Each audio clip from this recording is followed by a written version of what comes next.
Namaste. Here I am back again after some technical glitches, and I express my deepest gratitude to Dr.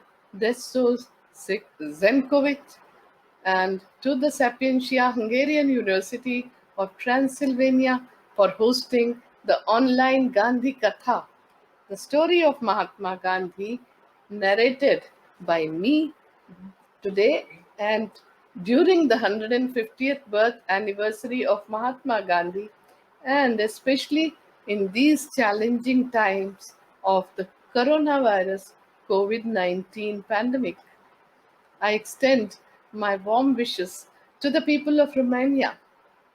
We stand in solidarity with the people of Romania in our common fight against COVID 19 and are confident that our friendly ties will further strengthen in the post pandemic world as well. The contacts between our two countries and civilizations have been over many centuries, and as I have lost a lot of time in reaching out to you, I will straight away tell you that I had met Dr. Dezső in Budapest last year on 5th March when I had gone to give a talk at the Central European University on March 5th. And immediately after the talk, he invited me to visit Transylvania. And this year I was planning to visit there, but this is the best way of reaching out now. As he told us, even in the challenges, there is always an opportunity present, and that's what we feel in India too. Every day, every moment that we get is a gift, and we have to make use of it. Otherwise, time once gone never comes back. According to my understanding, Mahatma Gandhi's life was an epic of faith and endeavor. His faith was in truth, the ultimate reality of truth, and he endeavored to attain it through nonviolence throughout his life till the very last breath. Gandhiji's adherence to truth, nonviolence, and purity of means. That were his that is what is his philosophy inspired me to narrate the Gandhi Katha, the story of Gandhi, in every corner of the world so that people can put their hearts into understanding Gandhiji's life, his ethical leadership, his transformational leadership, his spiritual life and thoughts, action, and learn from his contribution for serving humanity through nonviolence and get inspired to follow Gandhiji's lifestyle, especially during the coronavirus COVID 19 pandemic and in future as well. Perhaps the greatest source of strength for Mahatma Gandhi was in his faith in God. He said, "Truth is God." Truth was the deepest and the most complete form of God. That faith gave him to the constant awareness that he was to be nothing but an instrument in his hands. He was to go wherever he was led. For him, the guidance of God constituted two things. One, he had to walk on the path enlightened by truth that was available to him in whatever measures and form. Two, he had to constantly gaze inwards through introspection to find inspiration, to listen to that inner voice. The deeper the faith, the greater was the endeavor. His lifelong quest was in the pursuit of truth, and that led Mahatma Gandhi to two other realizations. If God is omnipresent, then truth is omnipresent too. That is, in each one of us, there is an aspect of godliness present. There is an aspect of truthfulness that is present. There is an aspect of goodness that is present. And because of this, we are all capable of rising above our limits, being good, being truthful, and extending that goodness to others, creations of God, by serving them with love, empathy, and compassion. Gandhiji's endeavor throughout his life was devoted to the search of that element of truth in everyone, to awaken it and to nurture it. This is why he could feel absolute oneness with everyone, and this was one of his qualities.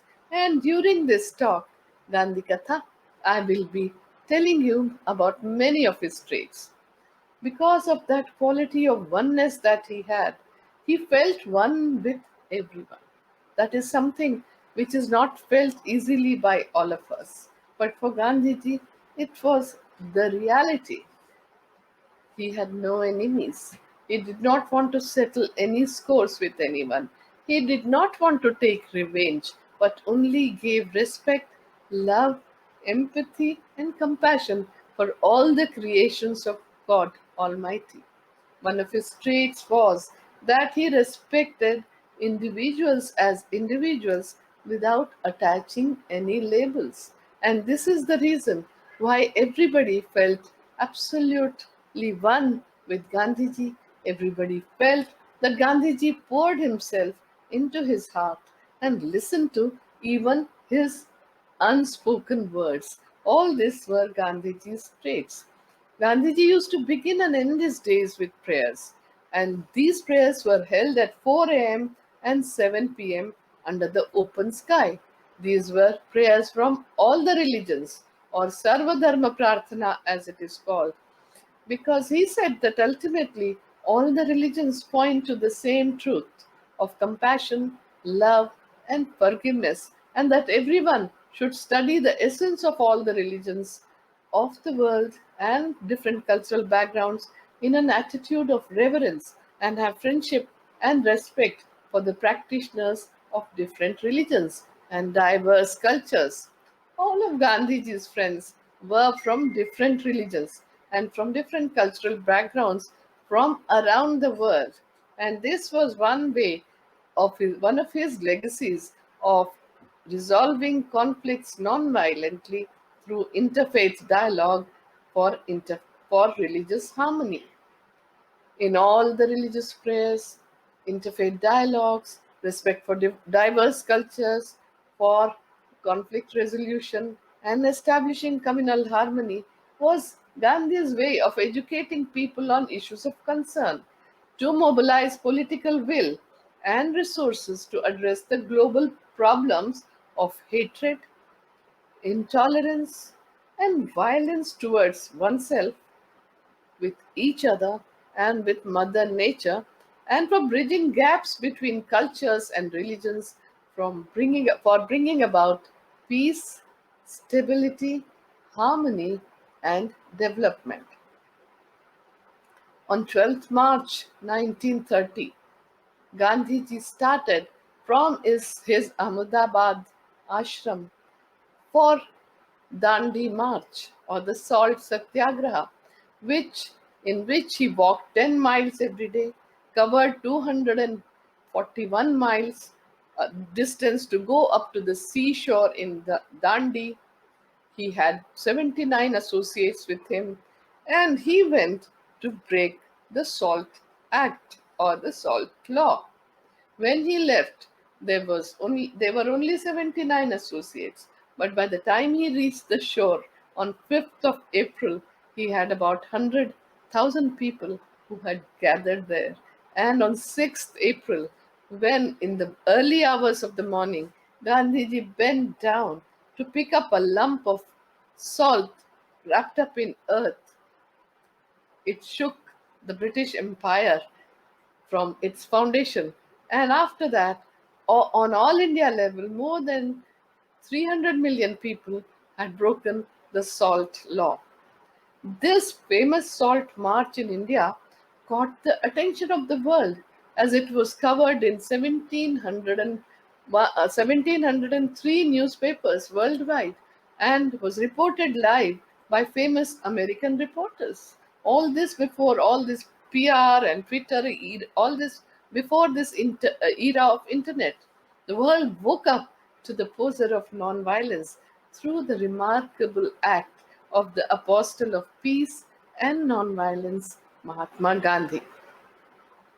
On August 29, 1931, Gandhiji sailed for England to attend the second Roundtable Conference in London. This was to decide on the dominion status of India. He went as the sole representative of the Indian National Congress. It was obviously inconclusive because British government had no such desire. They wanted to further divide India and continue with their rules. But after spending almost more than 6 weeks there, he came back to India, but on his way he went to meet his dear friend and biographer Rolla in Switzerland. Gandhiji's friend and biographer had said about Gandhi that he is the holiness of the masses and my guru. The daughter of the British naval Admiral Madeline Slade had come to meet Rolla to discuss about Beethoven's music because besides being a writer and a philosopher and a great thinker, he was very much into Beethoven's music. And when she came there, Rolla asked her whether she had heard about Mahatma Gandhi, to which she said, "No, I have not heard about him at all." He said, "Go to India and meet Gandhi. He is the second Jesus Christ." So Madeline Slade wrote to Mahatma Gandhi. He, of course, in his characteristic style, told her to wait for 1 year, rethink, and think carefully because this was going to be a life altering decision for her. And after that waiting period of 1 year was over, Madeline Slade traveled to India and went to meet Mahatma Gandhi in the Sabarmati ashram. The moment she entered the cottage where Bapuji was, we used to call him Bapuji lovingly. Bapu means father in Hindi. So when she saw Gandhiji, she saw a brown man enveloped in an aura of bright light, and she fell to her knees. And she just stayed back with Mahatma Gandhi, who christened her as Meera Behan.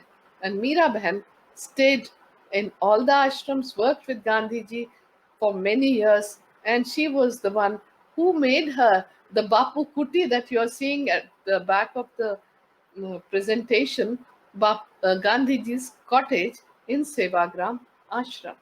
But during his return journey to India, Gandhiji went to Paris, Rome, Milan, Brindisi, and his wonderful visit was to the Vatican on the invitation of his friends on his way back to India in 1931.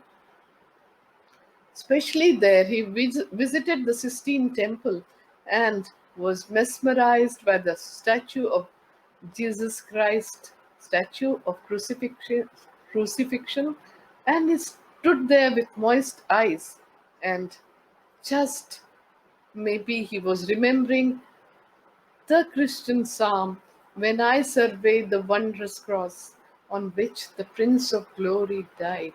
And that was part of the all religious prayers in Gandhi's ashrams. And whenever Gandhiji fasted, and he fasted for more than 31 times for social causes in South Africa and India, he always asked his associates to sing this hymn to him, "When I survey the wondrous cross on which the Prince of Glory died. My richest gains I count but lost, and pour contempt on all my pride."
I will now talk about the ashram routine and the healthy crux of Mahatma Gandhi's life. One of the traits that Gandhiji had, that under all the circumstances, Gandhiji always used to remain positive and calm. And he had faced many challenges in life, including the Spanish flu influenza of 1918. But he never lost his composure, his positivity, and his faith in the ability of keeping himself well during this during that pandemic and serving others. In my opinion, now during the coronavirus COVID 19 pandemic, it is important to remain positive, calm, and bear the difficulties with great patience and respect for coronavirus, which is an integral part of the forces of the nature. Viruses have existed since the past so many centuries. The more patient we, the ordinary people, are able to cope up, the sooner we'll be able to take the situation in an auspicious direction. I will talk about certain traits from which one can learn to transform oneself positively towards the path of spiritual development. Gandhiji had spent his first 18 years in India. As you all know, he was born on 2nd October 1869. And I must tell you also that his wife, Kasturba Gandhi, was also born on the same year, in the same year 1869, and she was merely 6 months older than him. Therefore, we are celebrating it as the birth anniversary of this great couple, Mahatma Gandhi and Kasturba Gandhi. She used to live very close to where he lived in Porbandar. In India, the seeds of spirituality were sown in his formative years from 1869 to 1888.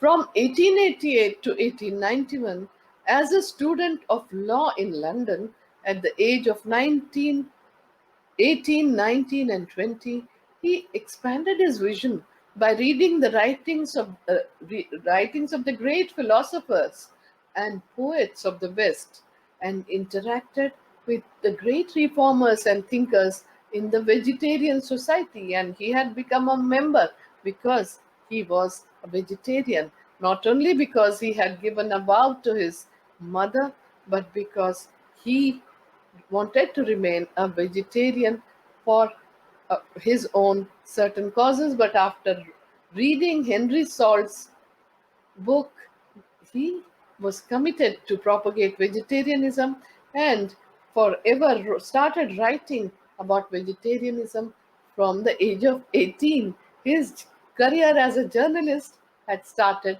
very early. Two theosophist friends of his, an uncle and nephew, had come to him with Sir Edward Arnold's The Song Celestial, and they wanted to read the Sanskrit Bhagavad Gita with Mohandas Karamchand Gandhi.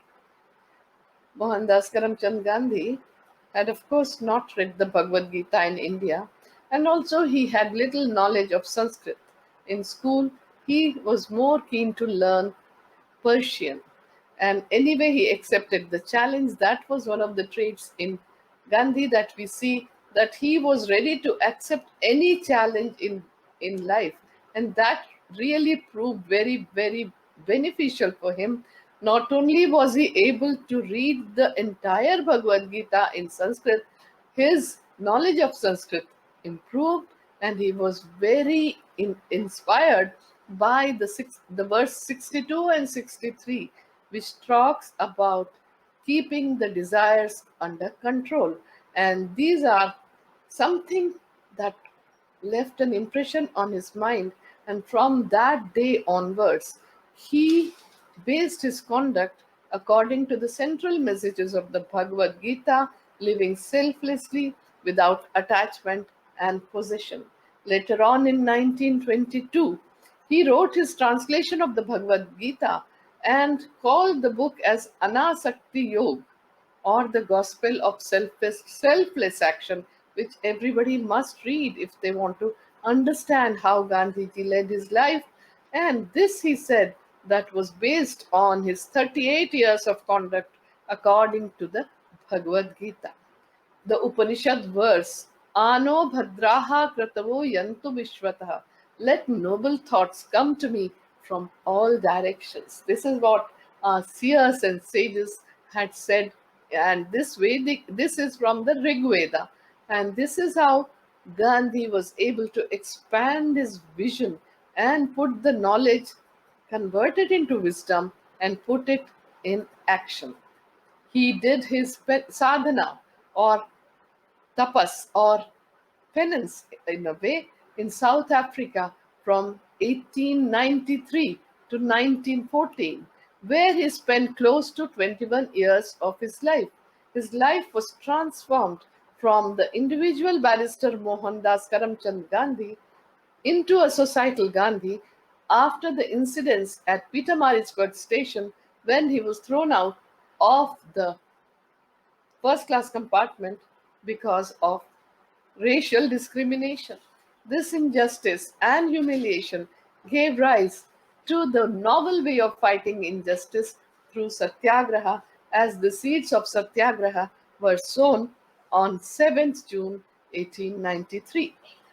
In 1904, after reading John Ruskin's Unto This Last, barrister Mohandas Gandhi, changed his life completely and started his experiments in community living and his ideal of a non-violent face-to-face society, living in voluntary poverty through self-control, bread labor, and practicing frugal living. He established two ashrams in South Africa and two in India. And I was born in the Sevagram ashram, which he had established in 1936. And my father had spent 21 years inspired by Gandhiji in the ashram and joined him in the non-violent freedom struggle in India. And after Gandhiji passed on for more than 5 decades, my father and all of us continued working to realize the vision of Mahatma Gandhi. So, what I am telling you today is based on what my father has told me, my own experience and understanding of Mahatma Gandhi, who has inspired a generation of people who followed his path and continue to do so even today.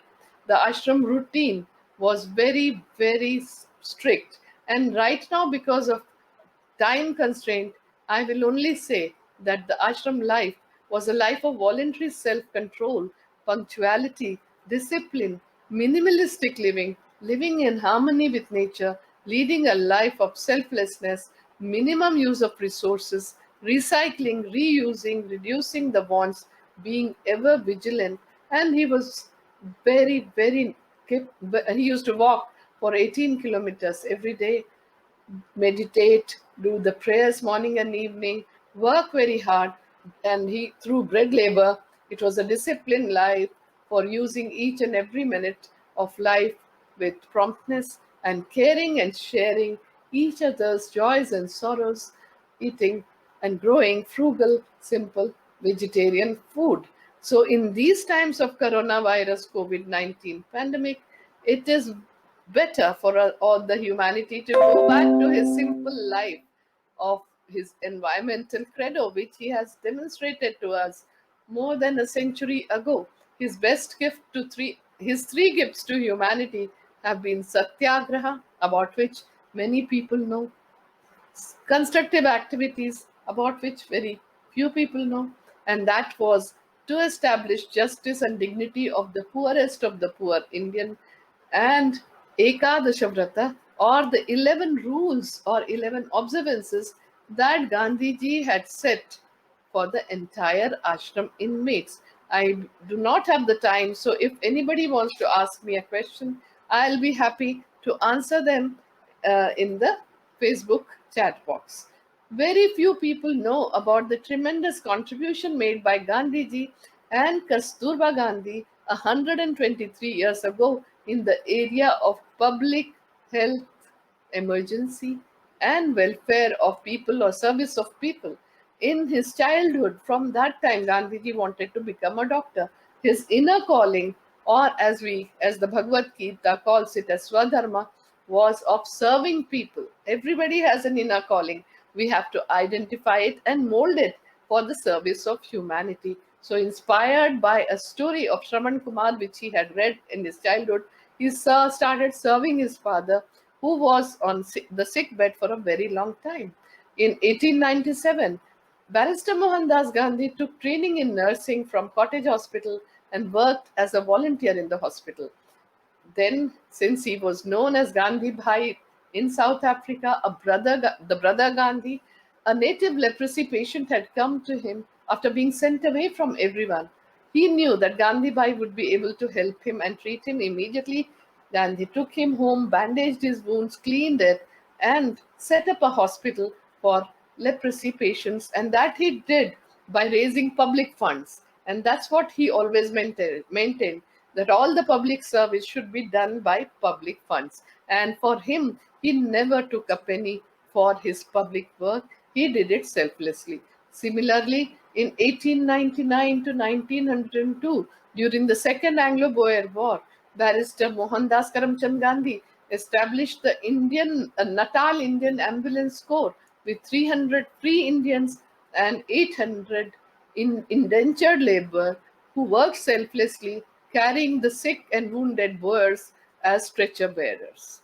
In 1904, during an outbreak of bubonic plague in the Indian indentured labor settlement, he immediately quarantined all the patients, cleaned up a godown which was absolutely deserted, sanitized it, segregated them, physically separated them, and treated them through nature cure using mud packs for bringing down the fever. And out of 123 patients, 3 were under his treatment. All of them survived. During the 1906 Zulu uprising, he carried and cared for the badly injured Zulu prisoners of war, and for his exemplary selfless service, he was recognized and given the temporary rank of sergeant, and British government expressed its deep gratitude for Gandhi's selfless service. In 1914, Gandhi was in London after leaving the shores of South Africa forever, and the World War I broke out. And he immediately started enrolling Indians living in London for the ambulance corps. Gandhiji and Kasturba returned to India at the age of 45 in 1915. He went around India for a whole year to study the condition of Indians, and he was shocked to find out what the condition in which the Indians were living, in fear, absolutely poverty, and without any kind of support. This during the Spanish influenza pandemic in 1918. Gandhis opened up the ashram as the quarantine center, treated and served the patients through nature cure. He, of course, lost his eldest daughter in law to the pandemic. Gandhi and Kasturba took care of their children and all the family members of the sick people and looked after their physical, mental, and spiritual needs, gave them information on maintaining social distance, taking care of each other during the time of the pandemic. This, of course, because Gandhi was very, very sick during that time, not because of the Spanish flu, but because of his stomach ailment and severe exertion. So it was Kasturba who looked after all the patients, served them nutritious food for boosting immunity, gave the counseling to the family of the patients, and she had no fear of infection at all. She went bravely, and Gandhi was very impressed from 1904 itself on the selflessness and courage of Kasturba Gandhi. Coronavirus COVID-19 is the global pandemic of our times, but Spanish flu remains the deadliest in the modern history, killing at least 50 million people and infecting more than 500 million. The 1918 H1N1 virus played a critical role in altering the course of Indian history. So now you can imagine what kind of changes it has already brought in the history of humanity. Just like in the case of COVID 19 in 2020, there was no known medicine available to treat the Spanish flu. The world of medical sciences was in a nascent stage back then. Developing a vaccine against Spanish flu was out of question. The first flu vaccine came on the scene only in 1940. The first antibiotic medicine came in 1928, years after Spanish flu had ravaged the human population. So we have to get ready for a long haul and for the entire process when the biodiversity will be repairing itself, because human action has already destroyed the biodiversity. It was social distancing, wearing masks, and quarantine that had saved the world at that time, particularly the developed one. And that is what Gandhiji also advised to people to do. And that's what we have to learn from Gandhiji during COVID-19 pandemic also, now which has come in a very different mutation of the virus. And here we are perfectly capable of getting infected and infecting all others. So we have to stay safe, stay home, and make sure that we do not make others sick. Gandhiji used to call himself the commander in chief of the non-violent army, and he used to be always in the first one to be in the front line as a frontline worker in any public health emergency and serve the people without any potentially dangerous situation. This was one of his traits. Another trait was that he used to treat all work as God given work and used to work with reverence to all the work, and that too in the spirit of yajna, as the Bhagavad Gita calls it, or in the spirit of selfless service. He used to consider time, every moment of time, a very important thing, and he was not prepared to lose any moment of time. And for me also, I have to stop at a certain point because it is up to 8:30 that I was committed. My time was slotted till 8:30. If you permit me, I will go on for 10 more minutes. From his very young age, Gandhiji wanted to become a doctor. His inner calling, and as I have said, was serving others. He had set the 11 observances in the ashram, which were essential for the well being of body, mind, spirit, and soul. Gandhiji was also very interested in health and wellness of everybody and was ever vigilant that we should not let diseases come anywhere near us, and every person is responsible for looking after his or her body. Our ancient Indian scriptures also teach us that mana evam manushyanam karanam bandha mokshayoga bandhaya vishayasaktam muktam nirvishayo smrutah. For the mind is the cause of bondage, and the mind is the cause of liberation. Mind absorbed in sense objects is the cause of bondage, and the mind detached from the sense object is the cause of liberation. This is from the Amrit Bindu Upanishad, the second verse from the Atharva Veda, from which where we have received the science of Ayurveda, which is also very popular along with yoga. On the 21st of June, the world will be observing the International Day of Yoga.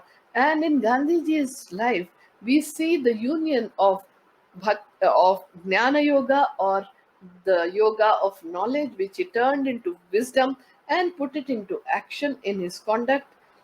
Karma Yoga, or the yoga of action without attachment to the fruit of the action, and Bhakti Yoga, the yoga of devotion and surrendering everything that one does to God Almighty, and Samatva Buddhi, or equanimity, treating being calm and quiet under all the circumstances and surrendering to the divine forces which are beyond our control.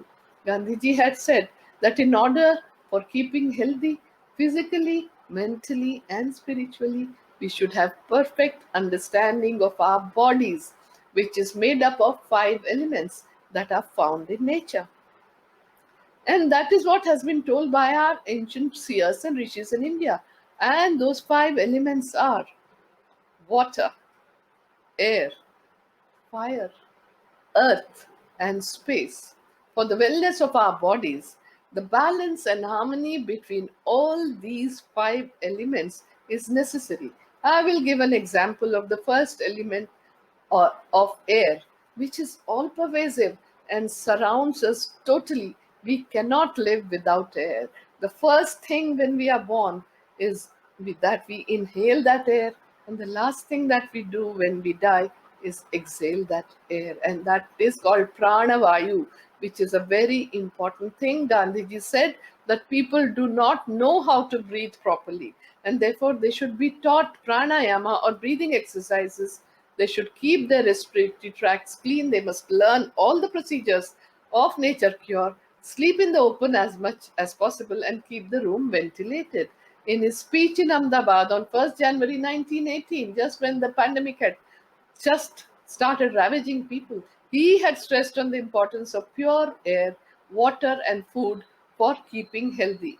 And Gandhiji had this very clear idea of the importance of purity of air, water, and food almost 101 years ago from today.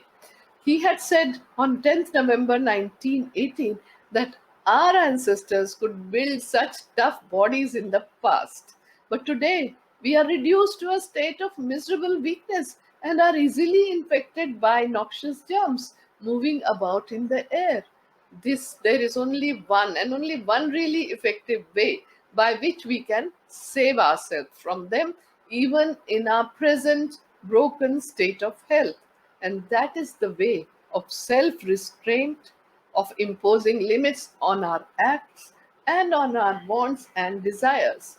Gandhiji was the first environmentalist, much before the world was preoccupied by the thought of environmental crisis and climate crisis and ecological degradation. And with his stunning premonition and knowledge, he had declared that the earth has enough for man's needs, but not for man's greed. And 100 years ago, and all these years, that's what man has done. And look where we have brought ourselves to. And what is it that we will leave for the next generation? Greed will be the main reason for the environmental degradation and is the main reason for environmental degradation and ecological crisis. He had already predicted this a century ago. Further, he had said the earth, the air, the land, and the water are not an inheritance from our forefathers, but on loan from our children. So we have to hand over to them as it was handed over to us. That places the burden of keeping everything in order on our shoulders. But by the way we have acted over this past century, what we have invited is this entire pandemic. And the healthy crux of Gandhiji's teaching remains simple life, following the environmental credo, treating with nature cure, early rising, a disciplined life, fasting, frugal diet, silence, prayers, positive thinking, manual labor, vegetarianism, compassion, forgiveness, meditation, cleanliness, and sanitations, and above all, being compassionate, forgiveful, and loving to everybody, every creature of the world, live in harmony with the nature, live with the rhythm of the nature, and lead a life of service to humanity. He had written a book called Key to Health, and this I would like to introduce to all of you. That book he was experimenting in nature cure because he was a reformer, and also he wanted to experiment everything on himself. He called himself as the practical idealist. So whatever he heard, read, or saw, if he liked it, he immediately started practicing on himself. And this he had seen his student days, and he immediately started experimenting in dietetics, in nature cure, and in treating oneself with the help of the five elements. And this is why he started writing about his experiments in 1906 in his Indian Opinion, the newspaper that he brought out in South Africa to arouse public opinion. And then later on, it was published in the form of a book called Guide to Health. And then he found that the book was known to in India also. But in 1942, on the request of Swami Akhandananda, he published the Indian version. The enterprise proved very popular, The book was translated into several Indian languages. An English translation also appeared. This reached the West and was translated in several European languages.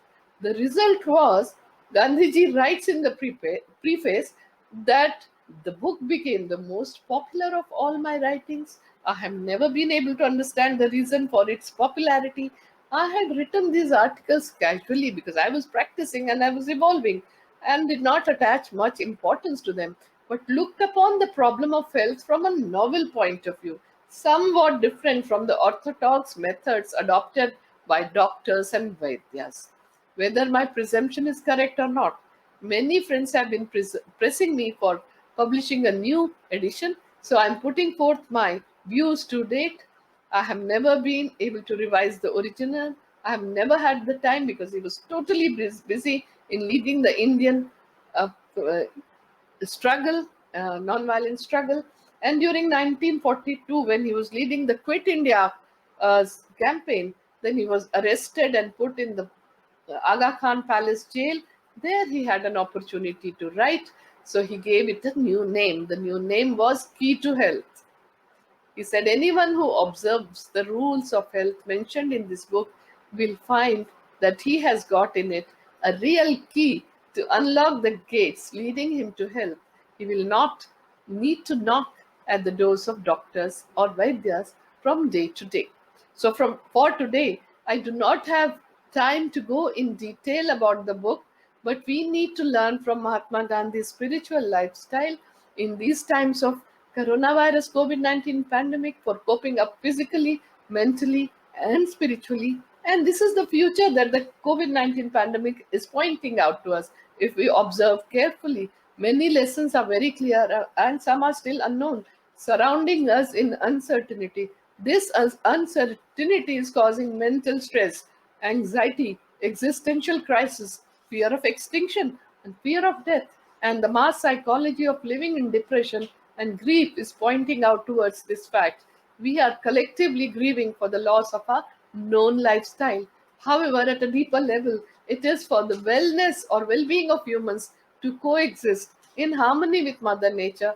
For our mere existence depends on that. We have to learn to live with the rhythm of the universe, supporting the nature by taking care of its creation. There is no alternative to this lifestyle.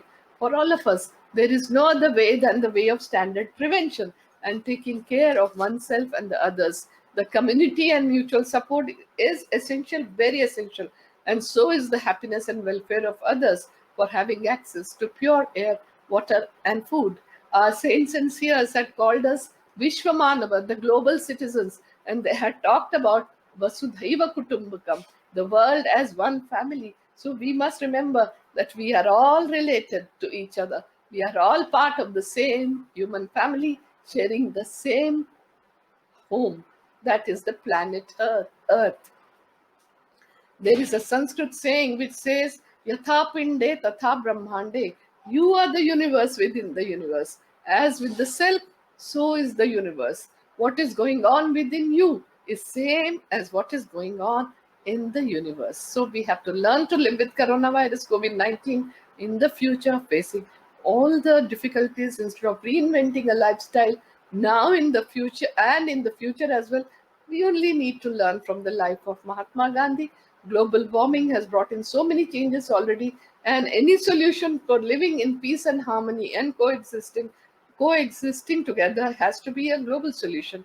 Indulging in war, violence, terrorism, greed, capturing resources, territories, civil unrest, displacement, and all other violent acts are irrelevant acts. And as we are facing the existential crisis together, all of us have to live as one family, and this is what Gandhiji's life tells us about. And I will, as Gandhiji used to start and end his day with prayers, Gandhi Katha will also end with the blessings from Mahatma Gandhi, who had said that peace is the only positive force which will lead us from darkness towards light.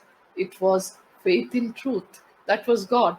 It was faith in the goodness of all, as all are capable of being good and being truthful. It was faith in the history of mankind.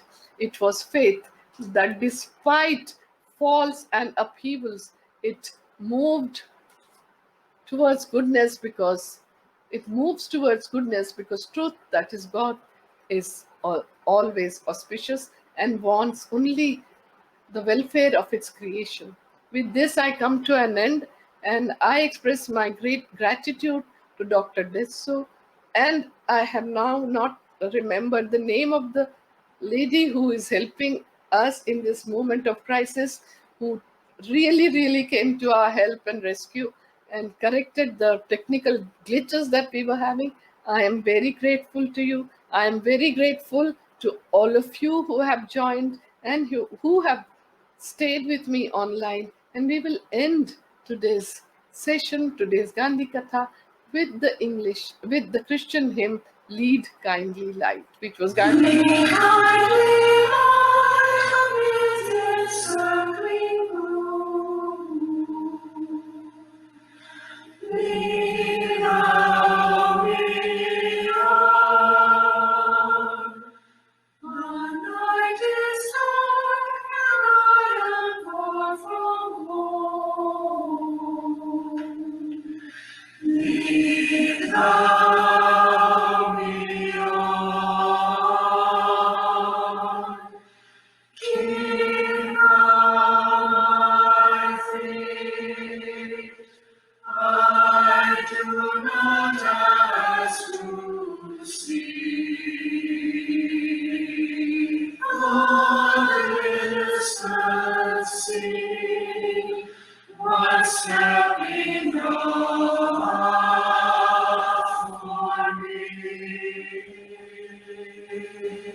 Namaste.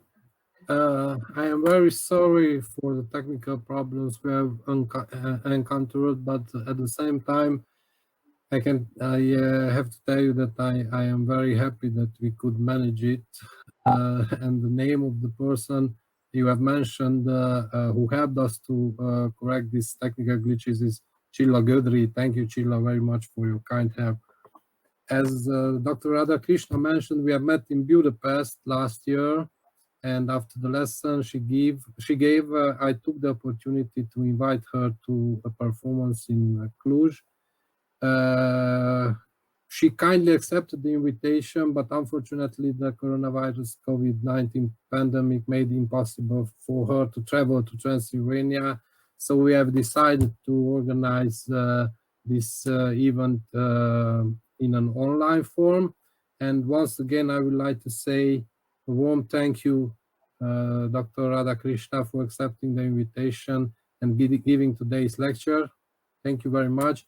And I really hope that in a very short future, we will have the possibility to meet you in person here in Kolozsvár and to give us another lecture, another presentation of on Gandhiji. At the same time, I would like to thank for those who have joined us at this special event. Take care and stay safe. Namaste.